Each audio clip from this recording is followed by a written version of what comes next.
खेती बाड़ी YouTube channel पर संदीप चारवाई की तरफ से मेरे देश के सारे किसानों का स्वागत है। नमस्ते, राम राम। आज आप यहाँ रहे थे शिवानी में, अपने गौसा वाले थे डॉक्टर ललित, जो कि जानकारी देना है थे हरियाणा पशुधन विकास बोर्ड जो भी सब्सिडी दे है अपने छोटा दर्जा के किसानों में बड़े करने की कोशिश करवाई रही है सरकार। वह सारी जानकारी आप ही अपने डॉक्टर साहब चलेवाएंगे। तो सबसे पहले नमस्कार, सभी आपको भी नमस्कार, सभी किसान भाइयों को नमस्कार। जो भारत सरकार और हरियाणा सरकार द्वारा चलाई जा रही स्कीमों, देखिए आज की जो विचार गोष्ठी का मेन उद्देश्य है उनका प्रचार विस्तार और वो निचले स्तर तक कैसे पहुँचे, इसी का मेन मकसद है आज की मीटिंग का, विचार गोष्ठी का। तो इसमें भारत सरकार हरियाणा सरकार द्वारा किसानों के उत्थान के लिए और उनको स्वावलंबी बनाने के लिए जो स्कीमें चलाई जा रही हैं उसके बारे में मैं थोड़ा बताना चाहूँगा। तो एक अभी हाल ही में भारत सरकार द्वारा राष्ट्रीय पशुधन मिशन के तहत, उस मिशन के तहत जब 4 उप मिशन है। एक उप मिशन उसमें जो छोटे पशु हैं, जैसे रूमिनेंट पशु हैं, जो शीप है, गोट है, जैसे भेड़, बकरी, सूअर, कुक्कुट, मुर्गियाँ, मुर्गे पालन, तो इनके लिए है उसको उनकी ब्रीड उत्थान, उनकी कैसे उनकी नस्ल सुधार। एक सरकार का है कि फीड और फोडर, जो पशुओं के लिए हरा चारा, चाहे बड़े पशु हों चाहे छोटे पशु हों, किसानों को स्वावलंबी बनाए। हरा चारे का बढ़िया नस्ल का सीड मिले, जिससे हरे चारे का उत्पादन बढ़े। और जिस दौरान फसल में कटाई के बाद कोई भी हरा चारा पैदा नहीं होता, उस दौरान पशुओं को साइलेज, जो कि अचार भी कहते हैं, जिसको हरे चारे का अचार बना के उसके ब्लॉक बना के और हरे चारा सरकार और सभी किसानों को सरकार इस स्कीम द्वारा उपलब्ध कराए, जिससे पशुओं को दूध में कमी होने का, या जो एकदम गर्मी में जैसे अप्रैल मई जून के महीने में कोई हरा चारा होता नहीं, सूखी तूड़ी खिलाते हैं, पशुओं को पोषक तत्व मिलते नहीं, तो उस अचार के जरिए उसको पोषक तत्व मिलते। एक इसमें फीड फोडर में ब्लॉक बनाने का है, उसके अंदर फीडर ब्लॉक बनते हैं साइलेज के, जैसे मक्का है, जो है, इन फसलों को एक स्टेज पे काट लिया जाता है। जब फ्रूट बनता है उसमें, उसके से पहले ही उसको मक्का है, जैसे मक्का बनने लगा उससे पहले ही काट लेंगे, मक्का अलग नहीं करेंगे, और उसी को उसके साथ जाके उसके मक्के को भी पोषक तत्व उसमें रहे। और उनको उस साइलेज ब्लॉक यूनिट है, मशीन होती है, तो सरकार रियायती दरों पे प्रोवाइड करती है, उसके अंदर डाल के ब्लॉक के गट्ठे बनाते हैं उसको। तो वो गट्ठे जब ये सीजन है अप्रैल मई जून, जैसे अब आ जाएगा, फिर मानसून के बाद सितंबर अक्टूबर, उसके अंदर ब्लॉक से उस चारे को पशुओं को खिला सकते हैं, जिससे उनको पोषक तत्वों की पूर्ति और प्रोडक्शन बढ़े और किसानों को आय दोगे।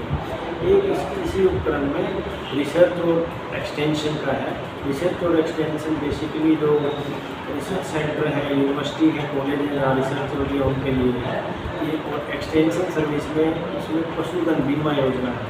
इसी उपकरण में पशुधन बीमा योजना भारत सरकार और हरियाणा सरकार के द्वारा रियायती दरों पर पशुओं का बीमा करके, जिसमें पशु एक किसान कम से कम अपने 5 पशुओं तक सब्सिडी दर पे बीमा करवा सकते हैं, और छोटे पशुओं में 50 पशुओं तक। इसके लिए उनको जो APL BPL कैटेगरी के किसान हैं, उनको सिर्फ छोटे बड़े पशु के 100, 200, 300 रुपये दूध की क्षमता के अनुसार देंगे, और जो छोटे पशु हैं 50 पशु तक 25 रुपये प्रति पशु देंगे। इसके अंदर जो बीमा कंपनी है 1.49% की प्रीमियम दर पर 1 साल का बीमा करती है। अगर पशु को किसी भी स्थिति में मृत्यु हो जाती है तो पशुओं को क्लेम दिया जाएगा, जिससे उनको आर्थिक हानि नहीं होगी।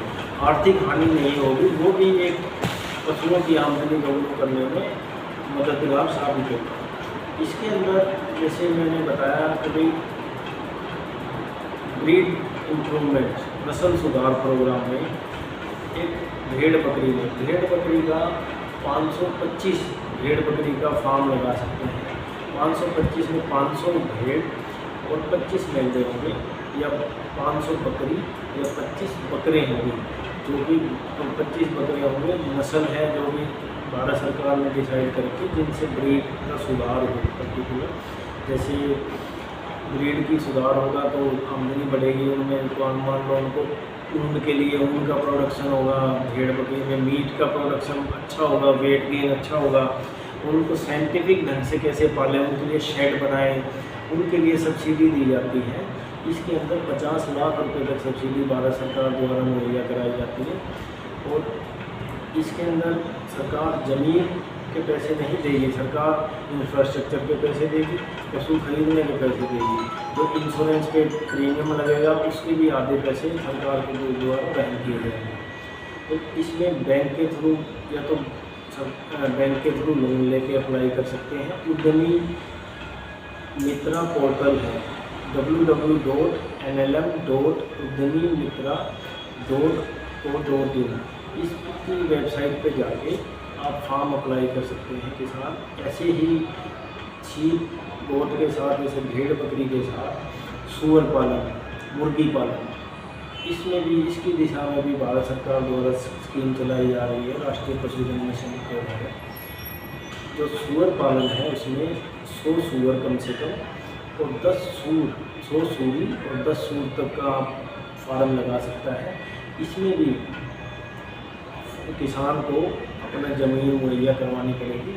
सरकार द्वारा जो अनुदान है वो पशु खरीद पर, सूअर और सूरी के खरीदने पे, और इंफ्रास्ट्रक्चर शेड वगैरह उनके जो बनेंगे, बाड़ा बनेगा उसके बनाने पे, और जो उनके बर्तन खिलाने पिलाने के बर्तन होंगे उन पे अनुदान राशि दी जाएगी।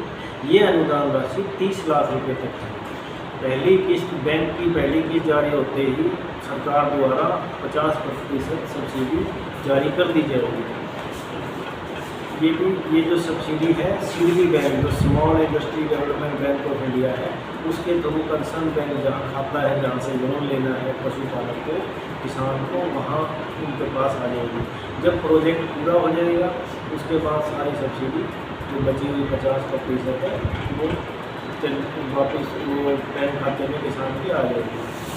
इसमें सरकार द्वारा 2 साल तक इस प्रोजेक्ट की मॉनिटरिंग की जाएगी, उसका अवलोकन किया जाएगा कि चल रहा है नहीं। अगर किसी भी स्तर पर किसान को जरूरत पड़ेगी उस स्तर पर उसको उसकी सुविधा मुहैया कराई जाएगी। पशु चिकित्सा सुविधाएँ नज़दीकी पशु चिकित्सालय से मिलेगी, तो जो भी सरकार हॉस्पिटल में फ्री दवाइयाँ हैं उनको मुहैया कराई जाएगी प्रोजेक्ट में, तो ताकि पशु की कोई हानि ना हो। और बीमे से पहले ही उनको आर्थिक सुरक्षा दी जा चुकी होगी। जब लोन हो जाएगा पशुओं का, पशु पास हो जाएगा। तो इसमें एक मुर्गी पालन है, मुर्गी पालन में भी 1000 जो लेयर है पेरेंट स्टॉक उस तक है इसमें इसकी मुर्गी पालन अंडे के लिए। जैसे 1000 अंडे वाली मुर्गी पाल सकता है, तो अंडे से चूजा पैदा करने के लिए 1 महीने तक अंडे से चूजा पैदा करें, चूजे को रखें और उसके बाद चूजे को बेचें।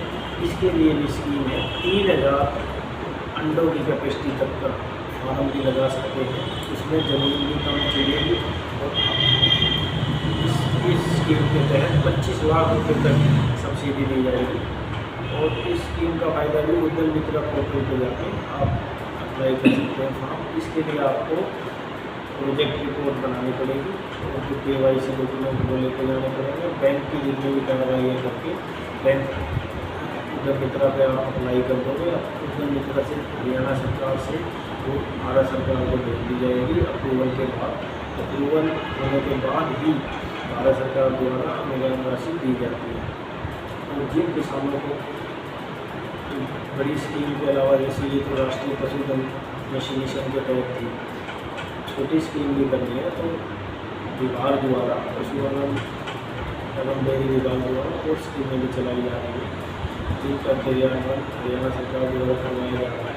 तो उन स्कीमों में भी 2 पशु से लेकर 50 पशुओं तक लोन लेने की सुविधा है, ताकि जो छोटे किसान हैं वो भी पशु अपनी आमदनी बढ़ाने के लिए पशुपालन कर सके। पशुपालन इस देश के लिए, अपने देश के लिए इसलिए ज़रूरी है, अपने प्रदेश के लिए, क्योंकि जोत योग्य भूमि कम होती जा रही है और जनसंख्या बढ़ती जा रही है। अब आगे किसी के मान लो 10 किले थी, उसके 5 लड़के हो गए, उसके आगे 2-2 किले बढ़ गए, और इससे जोत योग्य तो भूमि कम होगी। अब 2 एकड़ में कितनी पैदावार लेगा वो और कितना कमाई करेगा। तो पशुपालन ही एक ऐसा जरिया है जहाँ कम ज़मीन में आप ज़्यादा से ज़्यादा आमदनी कमा सकते हो, क्योंकि दूध की डिमांड बहुत ज़्यादा है, ऊन की, मीट की, अंडों की, इनकी डिमांड बहुत ज़्यादा है, पोल्ट्री की डिमांड भी बहुत ज़्यादा है। तो इसमें इन स्कीमों के द्वारा किसानों को स्वावलंबी बनाया जा सकता है, किसानों की आमदनी भी दोगुनी हो सकती है और किसानों को सोशियो इकोनॉमिक सिक्योरिटी भी मिल सकती है, जिससे उनका समाज में स्टेटस बढ़ेगा। तो सरकार इसी दिशा में आजीविका से उद्यम विकास की ओर के तहत ये स्कीम चला रही है, क्रियान्वयन कर रही है। तो ये हरियाणा लाइवस्टॉक पशुधन, हरियाणा पशुधन विकास बोर्ड द्वारा इनका क्रियान्वयन किया जा रहा है। HLD भी इसकी हरियाणा में इम्प्लीमेंट करने गई थी। तो मेरा ज़्यादा से ज़्यादा किसानों से निवेदन है, जिसकी जो क्षमता है उस अनुसार विभाग की स्कीमों का भी फायदा उठा सकते हैं। जो राष्ट्रीय पशुधन मिशन है, इसके तहत जो 550 भेड़ बकरी पालने की और जो 110 सूअर और सूरी पालने की, ये स्कीम का फ़ायदा उठा सकते हैं। किसी को जो छोटी स्कीमों में वो ई सेवा केंद्र हरियाणा के पोर्टल पर जाके इंश्योरेंस स्कीम का फ़ायदा उठा सकते हैं। जो मिनी डेयरी, लघु मिनी डेयरी इकाई है, उनको लगाने के लिए उसका फ़ायदा उठा सकते हैं। जो छोटी स्कीमें हैं उसमें 25% से लेके 50% से अनुदान राशि दी जाती है हरियाणा सरकार द्वारा। और छोटी स्कीमों में भी जैसे जो अनुसूचित जाति के भाई बहन हैं, उनके लिए पशुधन बीमा योजना है। जैसे पशुओं का बीमा 5 बड़े पशु, छोटे 50 पशु तक फ्री ऑफ कॉस्ट होता है, उनको कोई राशि नहीं दी जाती। सारी अनुदान राशि भारत सरकार और हरियाणा सरकार द्वारा वहन की जाती है। तो उस स्कीम का फ़ायदा उठा सकते हैं। अनुसूचित जाति के भाई जो 90% जो 15+1 16 पशुओं तक भेड़ बकरी का लोन लेके उसका पालन कर सकते हैं। उसमें भी इंश्योरेंस तो फ्री होगा ही होगा, उसमें 90% तक सब्सिडी उनको दी जाएगी, 10% ही उनको अपना राशि देनी है बैंक के थ्रू। कभी 10% में जमा करा देंगे, 90% बैंक देगा। तो वो स्कीम भी बहुत उसका फ़ायदा उठा सकते हैं, जिससे वो पहले छोटी लेवल पे इकाई लगा के एक्सपीरियंस ले ले और फिर बाद में अपना बड़ा प्रोजेक्ट के लिए बाद में अप्लाई कर सके। तो इसमें जो पहले से ही एक्सपीरियंस है, जिनको पता है छोटी इकाई की लालन पालन का, पशुओं का, भेड़ बकरी सूअर का, तो बड़े के लिए अप्लाई कर सकते हैं। कोई एक किसान है वो सोचे कि भाई मेरे पास मैं रिस्क नहीं लेना चाहता, मेरे पास जोतने लायक ज़मीन नहीं है, वो लीज पे ज़मीन ले सकता है अपनी। कोई किसान ये सोचे कि भाई मैं एक रिस्क भी नहीं लेना चाहता, तो एक फार्मर प्रोड्यूसर ऑर्गेनाइजेशन बनती है, उसमें कुछ किसान मिलकर जो भी सरकार के दिशा निर्देश है उनके अनुसार वो बना के उस हिसाब से अप्लाई कर सकते हैं, जिससे उनका रिस्क भी बढ़ जाएगा, फ़ायदा ही बढ़ जाएगा। तो जोत लायक भूमि, जिसके पास जोत लायक भूमि है प्रोजेक्ट के लिए देने के लिए भूमि है, वो अपनी भूमि दे देगा। जो लेबर दे सकता है वो अपना जो अपनी यथाक्षमता के अनुसार अपना योगदान दे सकता है, उसमें ये स्कीम चलाई जा सकती है। तो भारत सरकार द्वारा जो स्कीम है सभी उद्देश्यों को देखते हुए चलाई गई है, क्योंकि जो स्कीम है निचले दर्जे तक पहुँचे और सरकार आजीविका से उद्यम विकास की ओर बढ़े। बस, धन्यवाद। तो डॉक्टर साहब, जैसे कि आपने बताया ये 30 लाख रुपये से लेकर 50 लाख तक की सब्सिडी है, तो ये अपने पुराने जो फार्म हैं जिन्होंने पहले से कर रखे हैं भेड़ बकरी का, मुर्गी का या और भी जो है क्या सूअर का, उनको भी मिलेगी या केवल नए के लिए? ऐसे है, ये जो प्रोजेक्ट हैं नए प्रोजेक्ट के लिए है, लेकिन वो छोटे जो प्रोजेक्ट हैं जो उन्होंने चलाए हैं उनका एक्सपीरियंस, उनकी जो उनको उनसे एक्सपीरियंस मिल चुका है वो इसमें हो सकता है वीडियो का। नहीं कोई नए लेवल से करे तो उनको पता ही नहीं है, तो ट्रेनिंग ले रखी हो किसी भी ट्रेनिंग वाला के लिए अप्लाई कर सकता है। अगर उनको एक्सपीरियंस हो दूसरे तरीके से फायदा तो होगा ना उसका। हाँ, जब वो बड़ा बिजनेस कर रहा है तो वो छोटे पशु है, वो ये थोड़ी है कि छोटे पशु तो रखेगा ही वो छोटे पशु तो अलग से आमदनी होती जाएगी। ये जो प्रोजेक्ट है ये नए पशु के लिए, उसको नए पशु खरीदने पड़ेंगे, उनको पशुओं को पास कराना पड़ेगा, उस हिसाब से उसको सब्सिडी मिलेगी। अगर मान लो किसी के पास पहले पशु हैं तो उससे एक्सपीरियंस तो मिलेगा ना उनका। हाँ, एक्सपीरियंस के हिसाब से मतलब अपना बड़ा रिस्क लेने में आसानी रहेगी। हाँ, जो उनको अपने जो पहले एक्सपीरियंस के हिसाब से जो किए हैं उनको बड़ा करने में सावधानी रहेगी, सावधानी भी रहती है, रिस्क भी कम रहता है। पशुओं का पूरा सीजन पता लग जाता है, किस सीजन में बच्चे देते हैं, क्या किस टाइम क्या सावधानियाँ रखनी होती है। विभाग द्वारा भी ये सारी सुविधाएँ दी जाएगी, लेकिन पहले से ही फार्मर को पता हो तो बहुत अच्छा। नहीं तो यहाँ लुवास जो लाला लाजपत राय यूनिवर्सिटी, यहाँ भी ट्रेनिंग चलती रहती है, विभाग द्वारा भी ट्रेनिंग करवाते रहते हैं पशुपालन के लिए, भेड़ बकरी पालन के लिए, गाय भैंस के पालन के लिए, मुर्गी पालन के लिए। तो वहाँ से भी ट्रेनिंग कर सकते हैं और ये एक्सपीरियंस ले सकते हैं और स्कीमों का लाभ उठा सकते हैं। एक डॉक्टर साहब, ये जो सब्सिडी है अपनी 30 से 50 लाख रुपये तक, ये सभी के लिए बराबर है? जनरल SCBC या SCBC के लिए कुछ अलग से है, कुछ ज़्यादा कम ज़्यादा? ये सभी जातियों के लिए बराबर है। भारत सरकार ने जो डिसाइड किया है, तो हरियाणा सरकार ने स्कीमें चली है उनके लिए अलग है। इंश्योरेंस के लिए बस भारत सरकार की अलग है। इंश्योरेंस भारत सरकार 40% देती है उनका, और जो SC कैटेगरी के जो 60% बच गया उनके पशुओं के लिए वो हरियाणा सरकार देती है। तो जनरल कैटेगरी वालों के लिए है, उनके लिए BPL और जनरल कैटेगरी के लिए 100, 200, 300 उनको खुद देना पड़ेगा, वहन करना पड़ेगा। 25 रुपये छोटे पशु प्रति पशु के हिसाब से, 100, 200, 300 रुपये प्रति बड़े पशु के हिसाब से। 5 पशु बड़े और 50 छोटे तक के पास। डॉक्टर साहब, एक ये जो आपने बताया था पशुओं की खातिर 2 पशु से लेके 50 पशु। अच्छा, एक ये जो आपने बताया था 2 पशु से लेकर 50 पशु तक, इसमें एक बार फिर से बताओगे SCBC के लिए क्या ऐसे क्या कितनी छूट है? इसके अंदर 25% छूट है जनरल कैटेगरी के लिए, BPL के लिए, और SC कैटेगरी के लिए 50% अनुदान राशि दी जाती है। जो शीप और गोट की स्कीम है उसमें अनुसूचित जाति के लिए 90% अनुदान दिया जाता है। तो इसमें तो जो अपने पहले पुराने पशु हों उसी भी मिल जाएगी ना डॉक्टर साहब? नहीं, ये स्कीमें पुराने पशुओं को पैसा देने की स्कीमें नहीं है। इनका मेन मकसद है पशु खरीदे, पशुओं का पालन करें, और उसी से सोसाइटी को भी पशुओं से दूध मिलेगा, दूध का प्रोडक्शन बढ़ेगा, मांस का प्रोडक्शन बढ़ेगा, ऊन का प्रोडक्शन बढ़ेगा, और समाज को उन चीज़ों का फायदा होगा। इन स्कीमों का मेन मकसद है पशुपालन को बढ़ावा देना। वही पशु दिखा के अगर पैसे लेना, ये मकसद नहीं है स्कीमों का। तो ये मैं क्लियर करना चाहूँगा। तो इसमें नए पशु लेने हैं और जिससे पशुपालन बढ़े। पशुपालन तभी बढ़ेगा तो पशुओं की संख्या बढ़ेगी। पशुओं की नस्ल जब बढ़ेगी जब आप बढ़िया नस्ल के पशु खरीदोगे। अब बढ़िया नस्ल के पशु जो खरीदोगे, स्कीम में ये है कि कृत्रिम गर्भाधान कराओगे आप। कृत्रिम गर्भाधान से अच्छे नस्ल के जो सांड होते हैं, भुट्टे होते हैं, उनका भी ये यूज होता है। जो ज़्यादा दूध देने वाले हैं, जिनकी माँ का रिकॉर्ड ज़्यादा दूध देने वाला है, तो उनसे भी संभवतः ज़्यादा ही दूध प्रोडक्शन होगा और बढ़ेगा दूध बढ़ेगा तो किसान काम करनी बढ़ेगी, फायदा बढ़ेगा। चलो, एक ये डॉक्टर साहब कई बार मतलब बैंक के चक्कर बहुत काटने पड़ जाना है, जमींदारों में, किसानों में, और भी बहुत सारी कमी निकाल दे रहे हैं। इसके लिए कोई हेल्पलाइन नंबर सरकार ने दिया है किसानों ताकि उसकी जानकारी इसी तरीके से भेजते हैं बैंक आना तक भी? बैंक का तो हर एक बैंक का नंबर होता ही है। जो भी मान लो कोई भी पर्टिकुलर बैंक है उसका सभी का टोल फ्री नंबर होता है बैंक का।